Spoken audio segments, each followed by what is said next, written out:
So in today's video, I'm going to give you my 2024 Bay Area real estate market predictions. Spoiler alert, the market isn't going to crash. So let's get to it.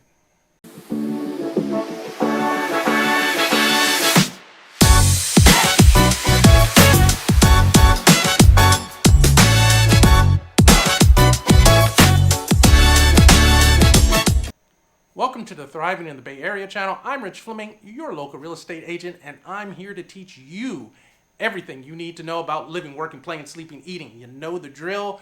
In the San Francisco Bay Area, I do these videos partly for business, but partly because I have moved places and not known anyone or anything and just trying to figure out where to live, where to be, what to do.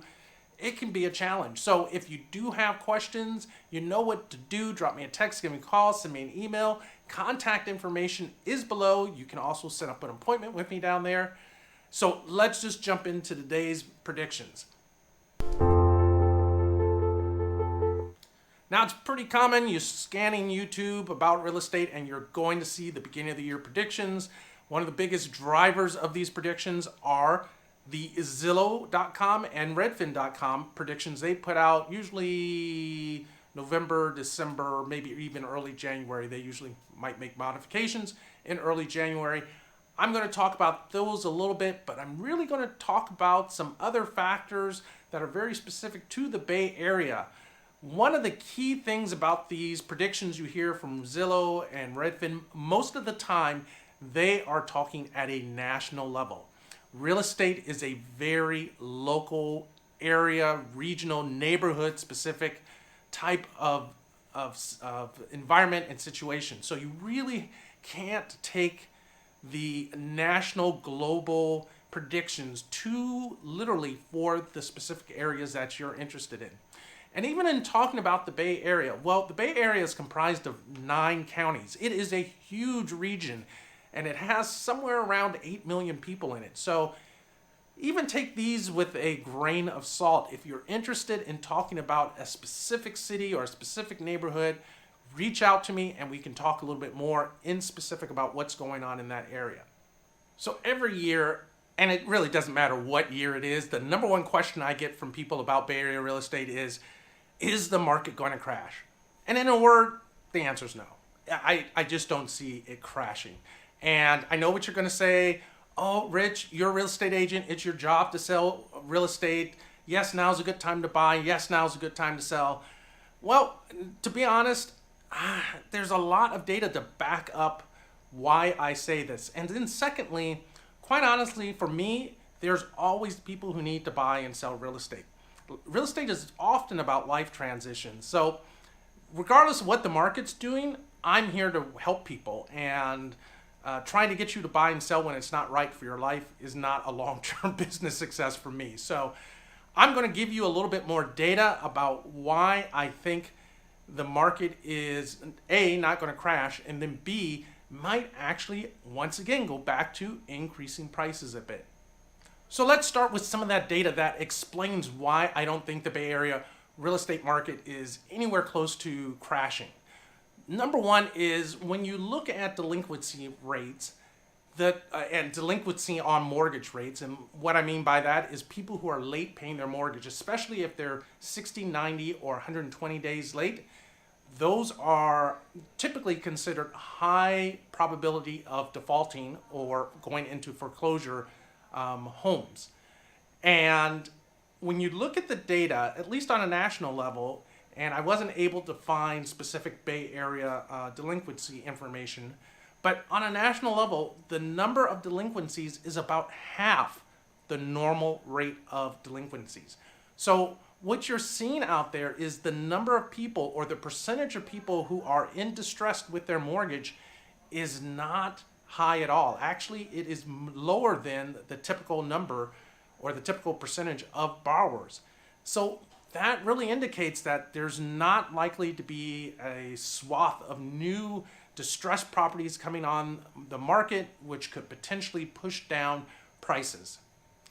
The second aspect of that is even those that are in foreclosure or delinquent or having problems with their mortgage, a lot of those people have a lot of equity in their home.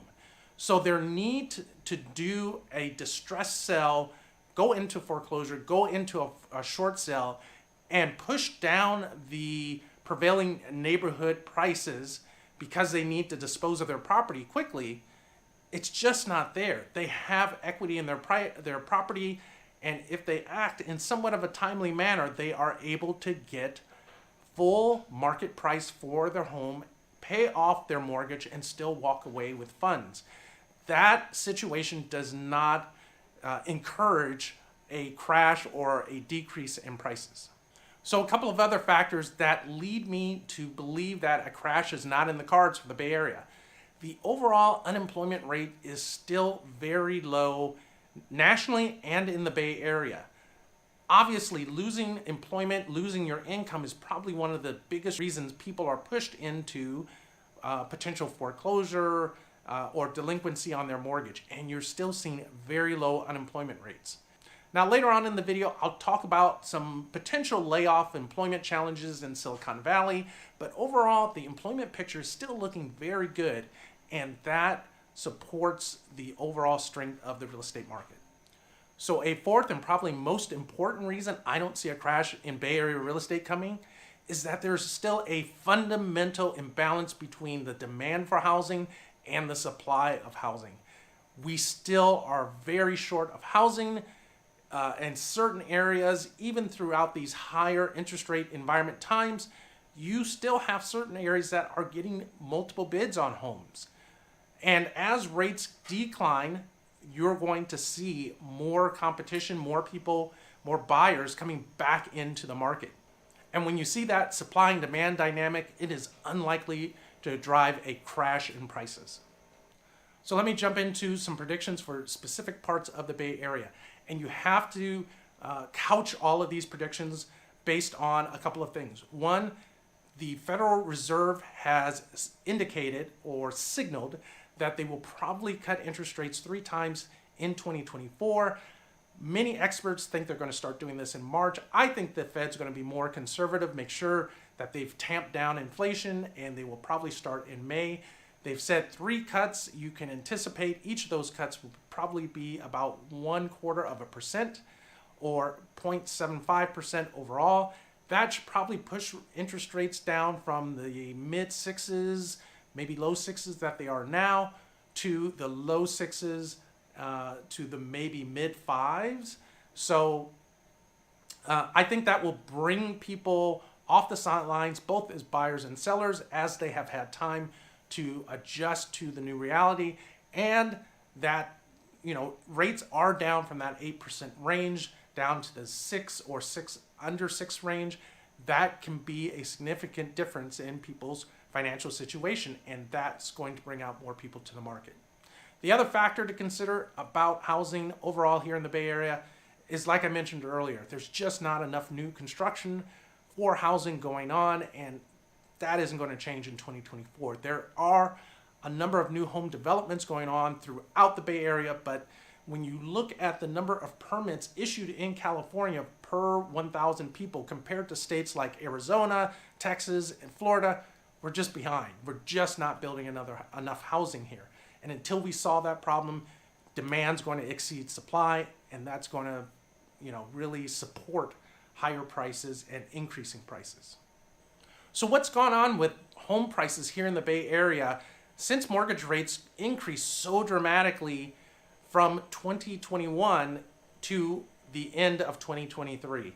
Well, mortgage rates were, if you remember, around 3% for a lot of people. And now, through the end of 2023, maybe like November of 2023, interest rates on mortgages were up to around 8%. That is a dramatic and very quick increase in mortgage rates. You almost never see rates increase that quickly in the mortgage market in a period of basically 18 months, having a 5-point fundamental increase in the mortgage rates. And when you see that, you would expect a dramatic reduction in prices. You have to remember, there's a rule of thumb that for every 1% change in mortgage interest rates, people's buying power for homes changes by 11%. In other words, the price they can afford to pay for a home changes by 11%. So you would expect that the dramatic increase in mortgage interest rates would have really put pressure on the number of homes available and the prices those homes went for. But that's not really what we saw. So in most markets, you've seen prices maybe dip by 10%, and you would have expected to see a much bigger decrease in prices. And in some markets, prices remained pretty flat overall and are already starting to increase as we have seen some reductions in mortgage interest rates here in the last couple of months. So let's talk about some specific Bay Area predictions. And I've got to start this out by talking about the Fed, because they have signaled that they will probably cut interest rates 3 times in 2024. Now, a lot of experts think they'll start cutting rates in March. I personally think they'll be conservative to really make sure they've got to clamp down on inflation, and I don't think they'll start until May. Each time they cut rates, assuming they do it 3 times, they'll probably cut it a quarter point each time, and that'll probably move rates from being in about the 6.5 range now, maybe low 6s, to the low 6s down to maybe the mid 5s. And I think that's going to bring out a fairly significant numbers of buyers and sellers off the sidelines because they have adjusted to this new reality. For those of you waiting for a 3 or 4% mortgage interest rate to come back, it ain't going to happen. Unless we have something existential happen to the economy, I think you should really expect rates to be in the 5s, maybe the 6s. And that historically is actually a very, very good rate. The 3 or 4% range we've been in for the last, or were in for, from 2020 through 2022 is just very unique. It's just not going to happen. And as we all know, the cause was something that essentially happens once a century. So I think you really should just be planning on those mid to high 5s, maybe low 6 interest rates, and make your plans accordingly from there. So let's start with San Francisco, the city everyone seems to love to hate. But I love San Francisco. It's a great city. It's got its challenges, but a lot of what you see on the news is, hype. And not to say some of those challenges don't exist, but the real challenge San Francisco faces is in its downtown area, primarily because of how people are changing how they work. They have a lot of empty office space. I think it was almost 36%, which is unheard of in San Francisco. And that's changing the dynamics of downtown, causing other challenges with retail spaces, restaurants, things like that. But most of the city is probably going to be pretty stable. In the most desirable areas of the city, you'll probably see some price increases.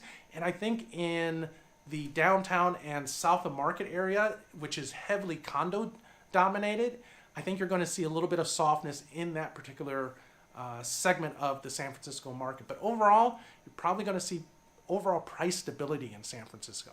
So let's go across the bay and talk about Oakland and Berkeley next in Alameda County. And this is a market that has been very hot over the last 5 years or so. And I think it's going to continue being hot.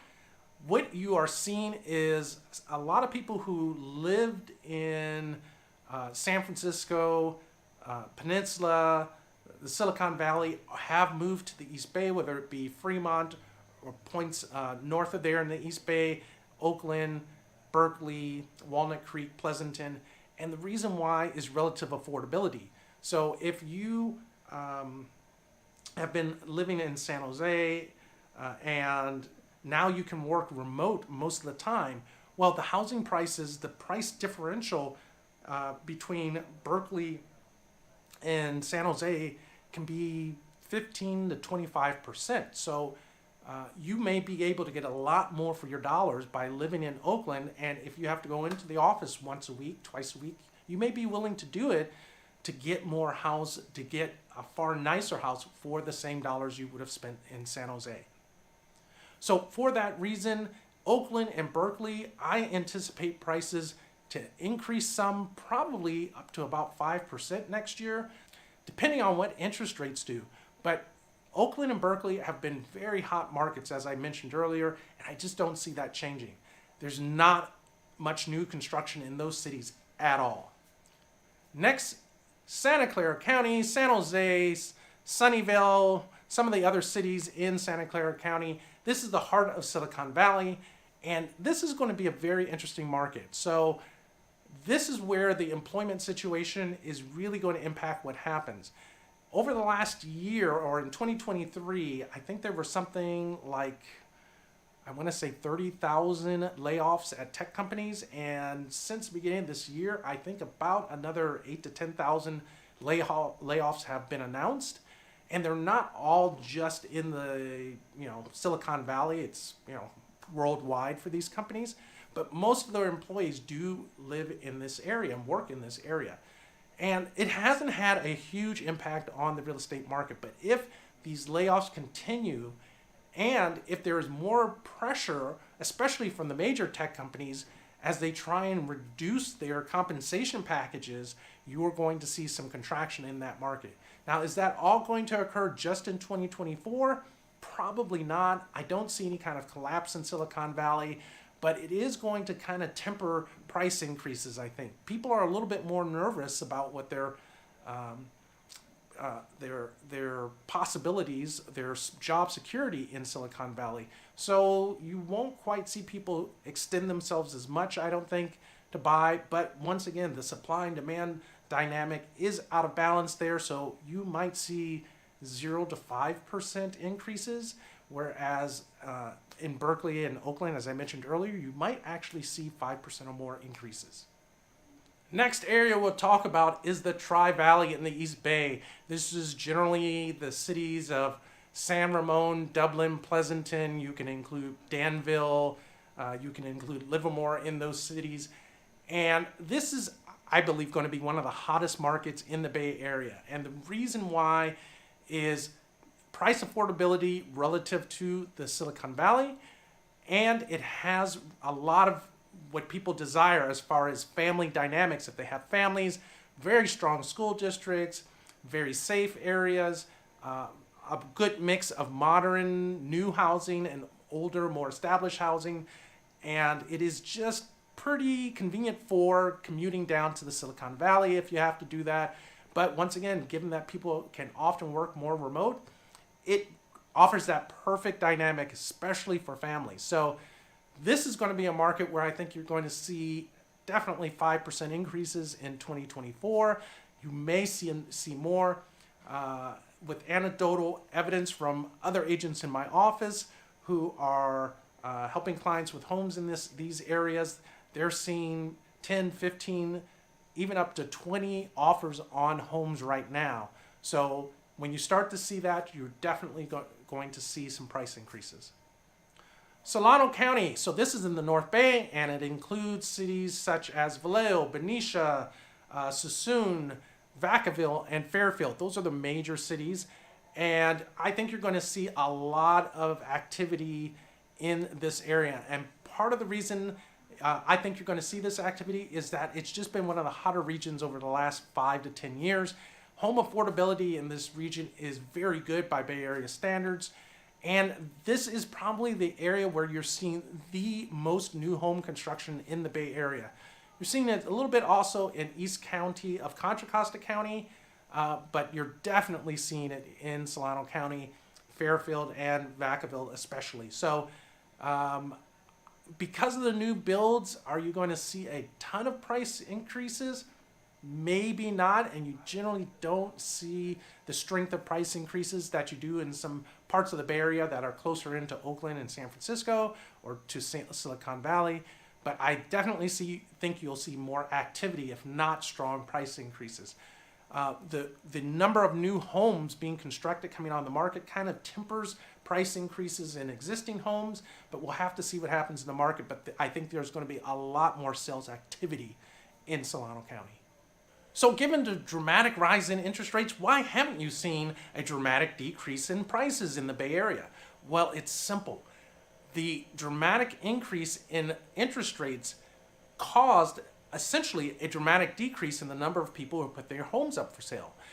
A lot of people refinanced their homes during the low interest rates, and now they're saying, hey, maybe I want to move, but if I moved, I would give up my 3% rate and pay 8%. And I may not be able to afford that. I may not want that. And so that has caused a dramatic decline in the number of homes that are listed for sale. So if you look at a number of Bay Area cities, the number of homes that have been put on the market for sale has decreased anywhere from 50 to almost 2/3. And you're starting to see a little bit more activity in the market as people adjust to the new norm. And real estate is often about life transitions. So if you were planning to retire and your retirement plans counted on selling your Bay Area home and moving out of state to somewhere it's less expensive, less housing costs, lower cost of living, well, maybe you'll put that off for 6 months, maybe a year, but your long-term retirement plans probably are going to force you to sell that house at some point, right? Or if you're in a situation where you have an elderly relative who needs to transition to a care situation and they need to sell their home, that has to happen now. It doesn't matter really what the rates are. Other life changes, having kids, empty nest, force people to make decisions and make real estate transitions. But those who basically just have the option of buying have been sitting on the sidelines and holding their property. But that doesn't last forever as people adjust to the new norm. And that new norm has been around for about a year, year and a half. People have had some time to digest it. Now, one of the cities I mentioned in this video is Pleasant in California. That's in the Tri-Valley area. And if you want to know what it's like to live in Pleasant, well, of course, I've done a video on it, and I'll link it somewhere on the screen. If you have any questions about cities that I didn't cover, or you want to get into more specifics about specific neighborhoods, please feel free to reach out to me. My contact information is in the video description below. If you enjoyed the video, give it a thumbs up so YouTube knows to show it to other people with interests similar to yourself. Hit that subscribe button and hit that bell notification so you know each and every time I drop a new video. And I'll catch you in the next video.